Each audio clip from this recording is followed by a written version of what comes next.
At night, when the other engines are tucked away in their sheds, you can still hear the faraway call of an engine's whistle and the clickety-clack of train wheels turning.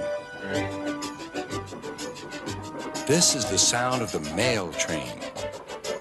One train is pulled by Thomas and the other by Percy, as the loads are too heavy for one engine to do the work alone. The mail is loaded into freight cars at the harbors, and the engines pull their trains through the silent stations delivering their precious loads.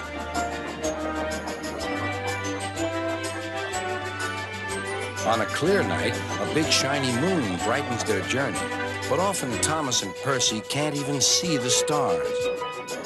But whatever the weather, lamps along the track always light their way. One night, Percy was waiting at the junction. The main line train was late. At last, Henry arrived.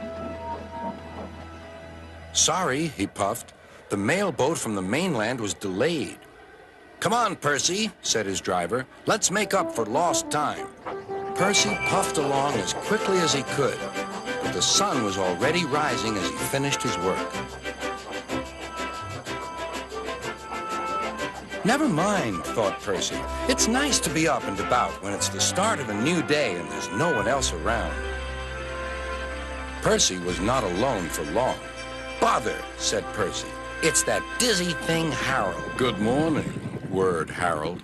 I always said railways were out of date, but you're so slow with the mail. You should give everyone their stamps back. Percy was too tired to explain. Bird brain, he muttered. Good morning, Percy, called Duck. You're up early this morning? No, you're wrong, sighed Percy. I'm back, tired and late. He rolled into the shed and fell asleep almost before his buffers touched the bar. His driver decided to set off early that evening. Thomas was waiting at the station. Thank goodness I have a chance to speak to you. Driver says that the person in charge of the mail has complained to Sir Topham Hatt about the delay last night. But that wasn't my fault, replied Percy. I know, said Thomas, and so does Sir Topham Hatt. But this mail person wouldn't listen. Tonight we'll just have to be quicker than ever before. The engines were just leaving when they heard a familiar buzzing. I say, you two, there's news flying about. Where? Puffed Percy crossly.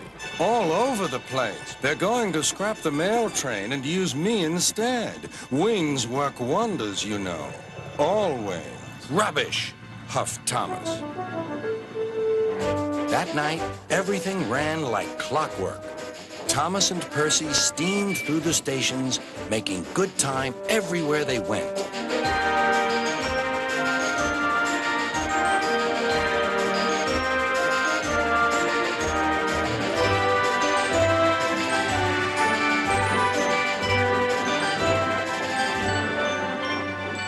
At a station, Thomas noticed a man looking cold and worried. He had missed his train home. We can give you a ride, said Thomas's driver, but it will be rather uncomfortable. Thank you, said the man. Anything's better than sitting here.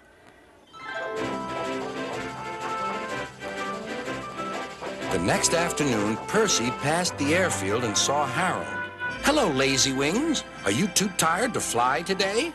The wind's too strong, grumbled Harold. I've been grounded. You need rails, laughed Percy. They work wonders, you know. Always. That night, Sir Topham Hatt showed the two engines a letter. It was from the man who missed his train. He thinks you are both splendid, and everyone says that the mail train is the pride of the line.